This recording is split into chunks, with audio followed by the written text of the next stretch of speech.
Hello, bienvenue sur la chaîne Tomello. Aujourd'hui, on va revenir sur notre frigo slash glacière Vévore qu'on utilise depuis à peu près 1 an maintenant. On va vous montrer ses caractéristiques, ses avantages et ses inconvénients et également comment on l'a intégré nous dans notre construction puisque lorsqu'on a aménagé notre fourgon, on avait déjà le frigo et on a pu vraiment faire un petit caisson adapté à celui-ci. Allez, c'est parti! Donc comme je vous disais, c'est un mini frigo de la marque Vévore. Nous on ne connaissait pas la marque quand on a acheté. C'est vraiment le prix qui nous a intéressés. Après on a été voir les retours de cette marque, ils étaient plutôt bons. Donc on est parti là-dessus. Et c'est vrai qu'on en est plutôt satisfait. Depuis 1 an qu'on l'utilise au quotidien. On n'a pas eu de soucis majeurs. Donc c'est un frigo plutôt petit comme vous pouvez le voir. C'est un 20 litres à l'intérieur. On reviendra là-dessus tout à l'heure pour vous dire si ça nous a suffi ou pas. Donc la taille elle est plutôt compacte, donc il s'ouvre par le dessus, donc ça aussi à réfléchir en fonction de votre aménagement si c'est pratique ou pas ce genre de frigo. Ici vous avez le panneau de contrôle pour pouvoir gérer la température, donc il va de moins 20 degrés à plus 20 degrés, donc il peut également faire congélateur au besoin. Vous avez aussi le petit bouton pour l'allumer et l'éteindre facilement, et aussi vous avez une petite prise USB en cas de besoin si vous voulez recharger votre téléphone par exemple parce que vous êtes à faire un pique-nique au milieu de nulle part. Vous avez le mode éco et le mode standard. Donc nous, la plupart du temps, on est en mode éco sur 7 degrés parce que on ne veut pas trop consommer.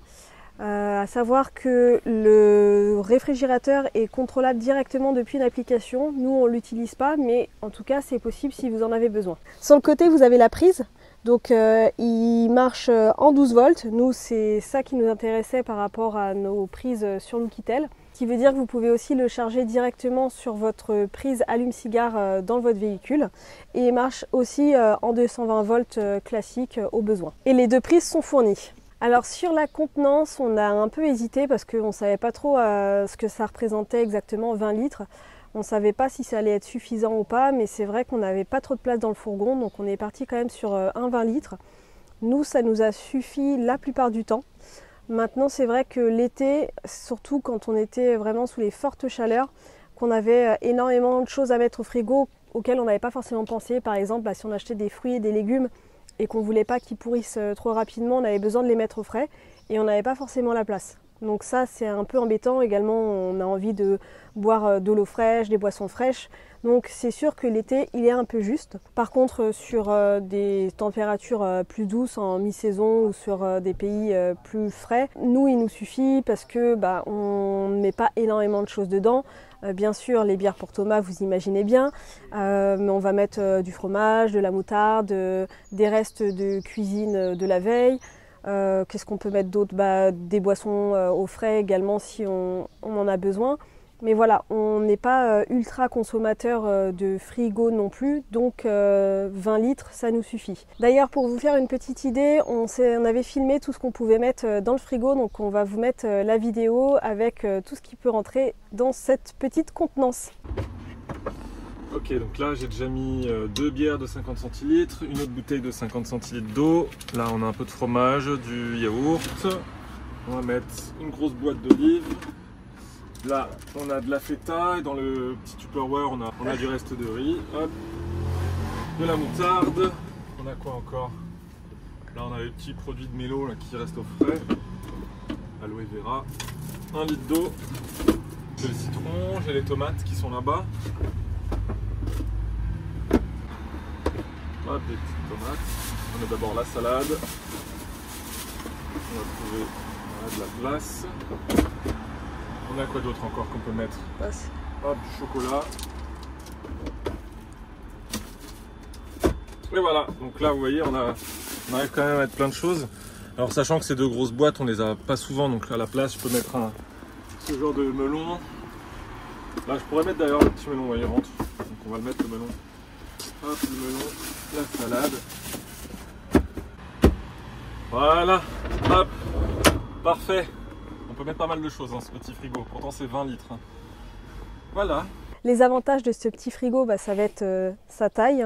Nous, c'est vraiment aussi ce qui nous intéressait, c'était d'avoir un point de fraîcheur, mais sans que ça prenne trop de place dans le fourgon. Il n'est pas trop énergivore, à savoir qu'il consomme 45 watts et en mode éco, il me semble que c'est un peu moins, mais j'ai pas les chiffres exacts. Et en plus, quand je vous dis 45 watts, c'est pas en continu.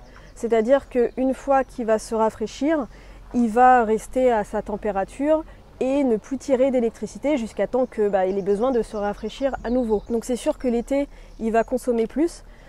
Pour vous donner une idée, quand on se couchait, qu'on avait la batterie à 100%, le matin, à l'été, on était plutôt aux alentours de 70%. Et là, quand on est en mi-saison, on est plutôt à 80%. Donc on perd à peu près 20% la nuit, entre 20 et 30% la nuit sur une batterie de 2000 Wh. Donc pour le bruit, il est assez discret. C'est sûr que quand il se rafraîchit, on entend un petit clic et après un petit son en fond. Mais moi qui ai l'oreille sensible, ça me gêne pas pour dormir. Donc c'est vraiment assez léger. Pour ce qui est des inconvénients, alors je pense que c'est pas dû spécialement à ce modèle spécifique. Je pense que c'est plutôt les petits frigos en règle générale. Il a tendance à vite condenser.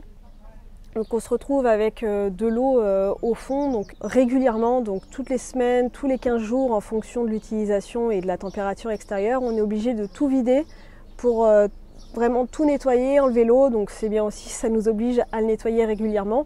Mais voilà, des fois c'est un peu pénible parce qu'on prend des choses qui sont dans le fond du frigo et ils sont pleins d'eau, ça goûte, enfin voilà, c'est un peu embêtant. Également, je vais vous montrer, Thomas, rapproche-toi. Les bords sont assez épais. Et du coup, quand on ferme, si on met des choses hautes vraiment proches des extrémités, ça a tendance à bloquer. Donc voilà, on va avoir en fait, je ne sais pas si c'est très explicite, mais les choses qui vont être vraiment hautes, il va falloir les mettre au milieu et se laisser, on va dire, 1 ou 2 cm sur les bords. Donc voilà, c'est pas vraiment non plus terrible, mais voilà, quand vous le rangez, des fois c'est un peu Tetris parce que savoir comment mettre les choses, comment vous rentrer, ah bah non là sur le côté je peux pas, enfin voilà, c'est Thomas souvent qui s'en charge, hein, c'est son côté mathématique qui prend le relais parce que moi ça m'énerve. Sinon franchement à part ça, on n'a rien de mal à dire de ce frigo. Comme je vous dis, ça fait 1 an maintenant qu'on l'utilise au quotidien. Il est très bien, il a encore je pense pas mal de temps devant lui. Donc voilà, dans notre fourgon il se trouve juste ici à l'entrée, donc quand on est devant c'est bien, c'est à hauteur pour ouvrir, il n'y a pas trop besoin de se baisser. Donc on a fait un petit système de roulettes vraiment artisanal. Donc on a acheté des petites roulettes vraiment pas chères qu'on est venu fixer sur la planche. Après vous voyez à l'intérieur, hein, c'est de briques et de broc. Là, il y a une barre qui vient se bloquer pour éviter que le système sorte complètement de son espace. Voilà, c'est un petit peu sale derrière, on pourra nettoyer aussi. Donc ça, c'est le câble de branchement. Donc nous, on l'utilise sur le 12 volts qui passe par derrière et qui est relié à notre Oukitel qui est derrière. Donc ça, pareil, hein, ça pose pas de souci. Quand on rentre et qu'on sort, le câble ne se bloque pas. Hop. Ah, donc si on sort complètement l'espace, voilà ce que ça donne. Voilà, si ça peut vous donner des idées pour une fabrication simple et vraiment pas chère. Parce que c'est vrai que c'était au moment où on n'était pas encore très expert en travaux et on n'avait pas envie de se prendre la tête avec des glissières qui allaient en plus être un peu chères. Là franchement, à construire tout ça, c'est qu'avec des chutes de tasseaux, des chutes de planches et 4 roulettes achetées chez Action. Enfin, vraiment, si ça nous a pris 5 €, c'est le maximum. Hop, et voilà, je le remets et on va remettre la glacière juste ici.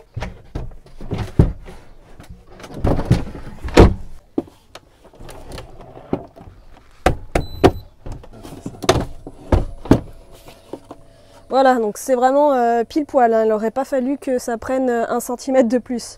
Donc là, vous avez l'écran. Alors bien sûr 15 degrés parce qu'on vient juste de le rebrancher.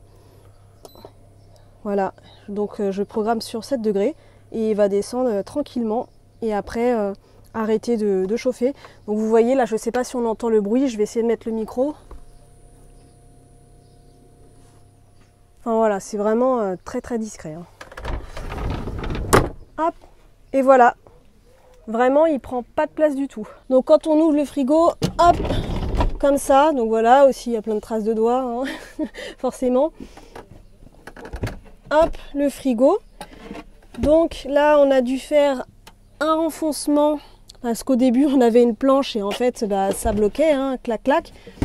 Donc vous voyez, les traces, c'est aussi dû à ça, parce que des fois on le soulève alors qu'il n'est pas encore bien tiré, ou on le repousse et puis ça racle un peu. Donc c'est dû à ça. Et voilà, tout ça c'est le genre de choses, c'est en faisant qu'on apprend. On l'avait pas prévu à l'avance. Et puis pour fermer, on a des systèmes d'aimants, donc ça tient bien. Franchement, ça s'est défait peut-être 3-4 fois, mais vraiment quand on était sur des routes ultra terribles en Albanie ou ce genre de choses, mais sinon ça tient super bien, hein.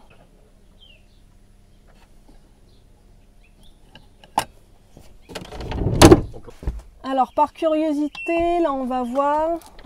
Alors, donc on a,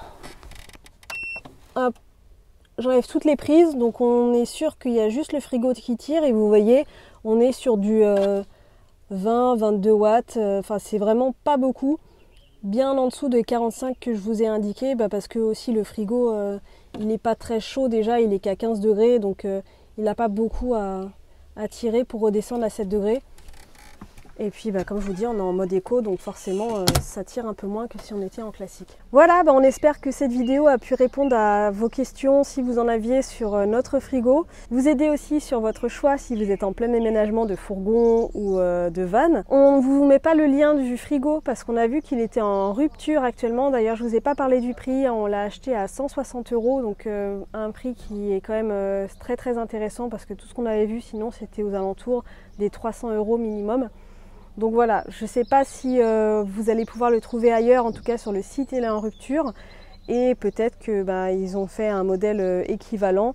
Dites-nous en commentaire si vous avez réussi à le trouver. Ou si vous avez un modèle équivalent à celui-ci, n'hésitez pas. On vous dit à très bientôt pour de nouvelles vidéos. C'était Tomelo, ciao!